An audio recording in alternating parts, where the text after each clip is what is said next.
Colleges promise a lot. Commitment to creating a greater world, infinite possibilities, be bolder. But when I think back on my undergrad years, I remember a lot of classes, sure.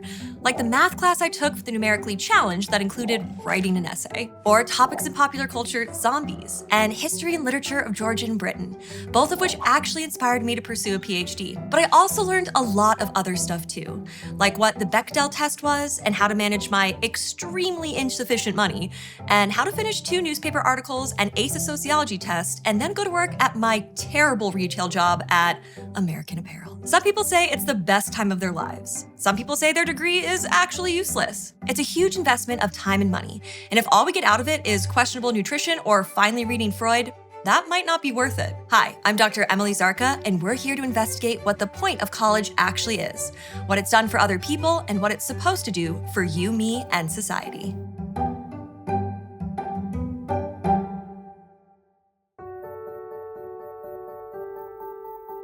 If you're thinking about spending tens of thousands of dollars on a college degree, figuring out what we're supposed to get out of college matters. So let's start with the obvious. Is college going to get you a job? Well, it sort of depends.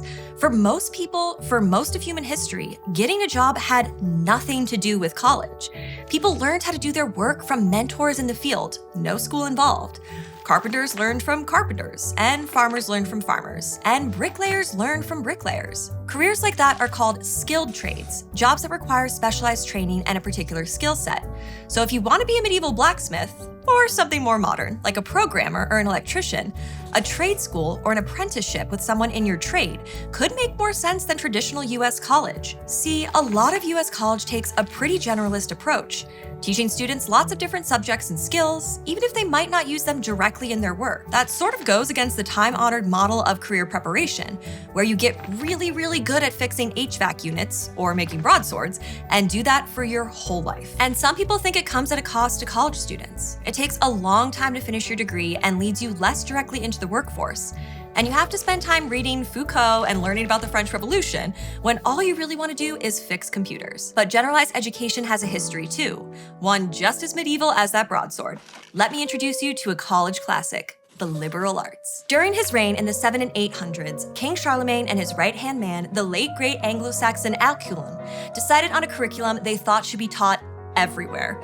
It was made up of the trivium, which had 3 components, and the quadrivium, which had 4. The trivium was all about the art of words, and it taught grammar, rhetoric, and logic, which is fancy talk for fancy ways of arguing your fancy opinions.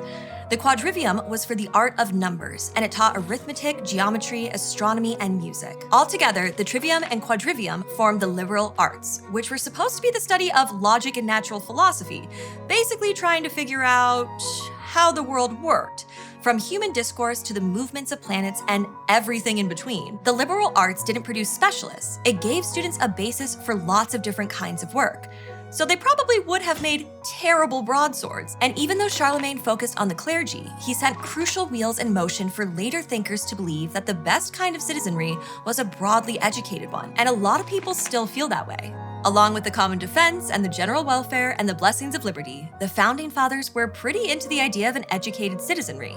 Like Charlemagne, they thought it was key to the kind of self-governance they wanted to see in their new country. So they and many others throughout US history put a lot of effort into popularizing college. And even if your everyday college grad isn't a prodigy computer programmer or a star blacksmith, employers see the value of that kind of education too. In 2022, the unemployment rate for college grads was about half of what it was for people with no college education. So it's clear a generalized education can help you get a job, and even be prepared for many different jobs down the line. Of course, coming out of the COVID-19 pandemic, there's a lot of talk about new college grads struggling with the job market. And in a lot of cases, trade school or apprenticeship could be a cheaper and faster route to the career you really want. So to figure out what college can give to you, you have to think about where you see yourself in the future and how you want to get there. Because you might envision yourself living a different kind of life than the one you have now. We've talked about 2 possible paths. Behind door number 1, you have trade school. It gives you solid skills in a particular area, a faster path to earning, and comes with less financial risk. Door number 2, on the other hand, leads to college. You'll be exposed to many subjects, gain transferable skills, and have a clearer path to careers that require a degree. There are other doorways too, and none of them are necessarily any better or worse than the others. They'll all provide helpful tools and useful pathways. The right door is up to you and the path that fits your needs. By helping people get good, decent paying jobs, college has established itself as a good way to move up in the world, to make connections and find opportunities and achieve some social and economic stability. This is really a tale as old as higher education itself. Like the Taishua, or Imperial Academy, which comes to us from Chinese Han Dynasty as early as around 1 or 200 BCE. Emperor Wu decided he wanted to reestablish a state-run system to educate boys. Being a student at the Taishua meant you were high status. So going there, if you could, was a good way to stay at the top of social hierarchy. But if you couldn't, if you weren't educated enough, or your family couldn't spare you, you were kind of out of luck. A few hundred years later, the Japanese Imperial Academy was pretty similar to the Taishua, a system of imperial colleges that trained already noble boys for government work. And up in Europe in the Middle Ages, cathedral schools trained priests and boys from noble families in the sacred arts of the Catholic Church. The Catholic Church was super important in medieval Europe. And the only other things that came close were royal families and their royal courts. Society was basically made up of clergy, people who worked in the church, nobles, royals and the vassals and knights who reported to them, and everyone else. So the only real ways to gain status in medieval Europe were by moving up in the church if you could, or maybe getting really good at your trade. But around the turn of the millennium, Europe got some of its own colleges. In 1088, the University of Bologna became what most people consider the first European university. It was pretty quickly followed by Oxford in England in 1096, and the whole college thing really took off from there. The rise of medieval college was a whole new way to move up in the world. All of a sudden, those of us less deft with a giant sword and more skilled with a giant book had a shot at moving up in the world too. Don't get me wrong, medieval European universities still love the Catholic Church, but universities opened their doors to more people. Regular people could study theology too and get a shot at a church position and some religious clout. Medieval colleges offered tracks to study law and medicine too, which gave other professionals a chance to boost their ranks. But of course, it didn't work that way for just anyone. Medieval universities usually charged tuition, which just like today, made them kind of cost prohibitive. So sure, they gave more people, or at least more men, a shot toward upward mobility, but only if they could figure out a way to pay. For people who already had some money, college was a way to meet new people and get new opportunities and show everybody how cool and philosophical you were. But your average medieval European Joe was a farmer or a stonemason or one of those guys who hammers the horseshoes onto your horse's feet. Folks who couldn't afford the opportunity cost of college and probably didn't even want to. So medieval college interacted with class in a couple different ways. It gave people a new way to move up the social ladder, but in a lot of ways, it also served to deepen existing class divides between the wealthy and educated and the average working person. Sound familiar? Maybe it should, because college still serves those two purposes today. Like, it's pretty clear that college is actually a good mechanism for changing your social status. A 2020 report showed that colleges, especially public four-year ones, are huge engines of middle-class mobility. That means their graduates often end up in a higher income bracket than their parents, which suggests that, yeah, college is kind of about boosting your social class. College can help you build skills to get better jobs and make more money. But it works in other ways too. Like, college helps you build connections with other people beyond your family and pre-existing friends. It puts you in a network of smart professionals who can give you opportunities you might never have found. But just like in medieval times, lots of people never get that chance. People of lower socioeconomic status are way less likely to go to college than people who were born into the middle or upper class. In the US, only about 10% of people in the lowest wealth quartile get college degrees. For the highest quartile, that number is more like 75%. So college still plays that dual role when it comes to class. Those who don't get the chance to go can end up getting left even further behind. But for those who can, it is a pretty good way to climb up our social ladder. If you choose to go to college, your degree will unlock all kinds of new doors, and the network you gain will give you an extra boost to walk through them. So building relationships can be just as important as your GPA. So college can do a lot for you personally. It seems like it really can help you get a job and new connections and some good old social clout. But if you ask any college professor, they'll probably tell you that the point of college goes deeper than either of those things. Because all throughout its history, college has been a factory for knowledge, discovery, and exploration. Stuff that makes a difference for all of us. Like scholars at big ancient universities like Al-Qarawiyyin in what's now Morocco made amazing contributions to our basic understanding of the world. And over in Europe, great thinkers like Isaac Newton and Louis Pasteur made some of their biggest discoveries at the universities where they worked. So all throughout its early history, college was big on pushing boundaries, on trying to learn the truth about the world no matter how wild it seemed. But in the US, college started out with kind of a different vibe. The college-level learning that made it to the colonies was mostly about repetition. Students in philosophy and literature and science were basically taught to memorize what people before them had written and not to ask questions. Take the first US college, Harvard. Harvard started out under the leadership of such Puritan church presidents as Harry Dunster and the notorious witch-hater Increase Mather. What was he increasing, you ask? Why, the number of Puritan clergymen, of course.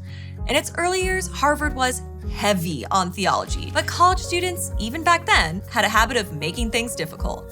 By 1700, some influential Harvard grads like John Leverett and William Brattle started promoting the hedonistic evils of other religious and scientific ideas. And by 1701, they ousted Increase Mather from Harvard presidency. More like Decrease Mather, am I right? They eventually replaced him with Leverett, the first non-Puritan church guy to ever hold the office. Change was afoot for college in the US. Over the next decades, college students and graduates kept on pushing for new models of education that let us learn more about the world. It might be surprising to anyone who's faced the reality of pipetting DNA polymerase for hours or rerunning a test for months trying to get any interesting data, but some US students wanted to do research and push the boundaries of what they were being taught. Post-American Revolution, lots of them were looking to learn not just what other people said about their fields, but to make their own discoveries. And in order to do it, lots of them actually moved to Germany. Thanks to a guy named Wilhelm von Humboldt, the Germans had spent the early 19th century developing a university system that valued new discoveries over rote memorization. Instead of trying to learn everything the world's greatest minds had ever thought about, their best and brightest would focus on just one tiny area of their fields and learn as much new stuff about it as they possibly could. And their students would earn doctorate degrees that were more like modern PhDs, not by reciting old stuff, but by presenting new research. American college graduates wanted to do that too. Since there was no place to do it in the States, a lot of them went across the pond to Germany to do research and earn doctorates there. But some of them came back, and they introduced some of those ideas to the colleges of their homeland. In 1861, Yale awarded the US first 3 PhDs for original research in philosophy, classics, and physics. By 1890, private colleges like Harvard and Columbia, and state universities like Michigan and Wisconsin had built major graduate programs in that German model. And by 1900, they were awarding around 300 PhDs every year. So along with Germany and lots of other countries, the US underwent kind of a paradigm shift when it came to higher academia. So sure, the internet has opened doors to all kinds of information that's readily accessible for free, but information isn't knowledge. If you choose college, you'll also gain the tools to approach and unlock doors that have never been opened before, to discover the unknown and answer the questions no one else has even thought to ask, and the skills to turn information into knowledge. One of the great perils of learning more about the world is discovering all the things that are wrong with it. College teaches us to look at things with a critical eye, and it also connects us with people we might never have met otherwise. It forces us to think hard about our own belief structures and what kind of world we could build for ourselves and for others. And once you start doing that, it can be impossible to look at broken systems and social evils without wanting to do something about it. Luckily, college has got us covered there too. For a long time, college students have been banding together to be the change they want to see in the world. Like students at medieval European colleges had a lot of power and influence, both in their schools and in the real world. The University of Bologna was known for being run almost exclusively by its students, and historians note that students at Oxford had a hugely outsized impact on English culture. They had their own social and religious movements, and lots of noteworthy public fights. Students at that long-standing university, Al-Qarawiyyin, were a social force to be reckoned with too. In the 20th century, they signed petitions to influence the government and put up resistance against French colonialism in Morocco. And since the days of Harvard rebels like John Leverett, college students in the US have been spearheading social movements too. Like mid-century college kids were a huge engine for activism, from protests against the Vietnam War to battles for college inclusivity and civil rights. They used their collective power to demand change, to try and make a real difference in the world they were growing up in. And a lot of times, it worked. Student organizations like the Student Nonviolent Coordinating Committee were powerful forces in the civil rights movement. College students influenced and pushed for Title IX, and student protests against the Vietnam War helped make a dent in the US's foreign militarism and even helped bring an end to the draft. Student radicalism in the 60s also did a lot to shape what college itself looks like today. Colleges introduced majors like Black, Women's, Latin American, and Native American studies, and interdisciplinary courses that explored more about our socio-cultural world. And at the same time, college student bodies got more and more diverse. So in addition to all those academic discoveries, students were learning about the lives and experiences of other people and how maybe they could work together to build a better future. And they're still doing that today. All across the US, college students are protesting and campaigning and organizing, doing their very best to fight for the changes they want to see in the world. Which means, along with all those other doors, college opens the door to a really unique opportunity. It's a place where you've got thousands of people in one place who are all willing to ask hard questions and explore challenging topics together. If you choose college, you've got the chance to be part of something world-changing. College today is more diverse than it's ever been before. So whatever you believe in, you're bound to find people who think the way you do. And sometimes you'll learn more about yourself along the way. And you might even have your mind changed by people who think differently. Because all around the world, all across history, college has been in the business of bringing people together, to find jobs and get clout and make discoveries, but also just to be in communities. Strong, smart, passionate communities that can change your life and also change the world. So is college worth it? Honestly, I don't know. I went and I never regretted it. But ultimately, the only person who can decide if college is worth it to you is you. Historically, college has taught us how to learn from other people's work and how to do research to make new contributions to your field. And it taught students how to learn from each other, to have new experiences and hear different perspectives and grow together with people who were different from them. It took influence from ancient Morocco and medieval Italy and 19th century Germany and the English crown and their Puritan enemies. All these ideas from thousands of years of history came together to make up what college is all about today, which is way more than just reading Freud or writing articles or going to a Fish cover band. It's about building your skills and growing your network and learning about the world and changing it too. It's about doing hard things together instead of on our own. So if you want in on that, college would love to have you. Because the more skills and voices and brains it has, the better college becomes for everybody.